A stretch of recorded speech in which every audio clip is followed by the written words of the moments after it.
تو پھر ہٹو پیچھے۔ وہ کہنے لگا میرے ساتھ لیٹو، مجھے سونا ہے تمہارے ساتھ۔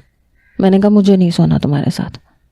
وہ کہنے لگا سوچ لو، ایک بار دور چلا گیا تو بلاؤ گی تو بھی نہیں آؤں گا۔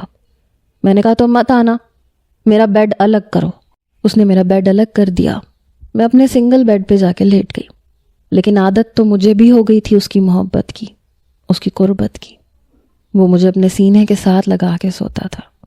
نیند میں اگر میں ذرا سی بھی اس سے دور ہوتی تھی تو مجھے اپنے ساتھ سمیٹ لیتا تھا۔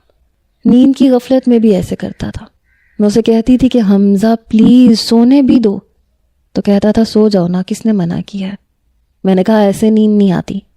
کہنے لگا عادت ہو جائے گی اور پھر ہمیشہ ایسے ہی نیند آیا کرے گی۔ شاید وہ میری عادتیں بگاڑ چکا تھا، اپنی قربت کا عادی بنا چکا تھا، اس لیے آج مجھے نیند نہیں آ رہی تھی۔ میں کروٹیں بدل رہی تھی، میں نے اس کی طرف دیکھا، آنکھیں اس کی بھی کھلی ہوئی تھیں، بے چین وہ بھی تھا۔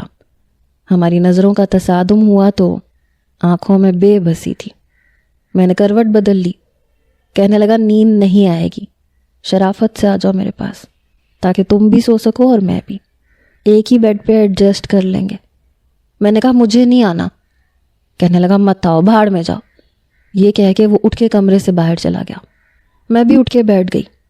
میں کمرے سے باہر آئی تو سامنے کمرے کا دروازہ کھلا تھا اور وہ اپنے پنچنگ بیگ پہ مکے مار رہا تھا۔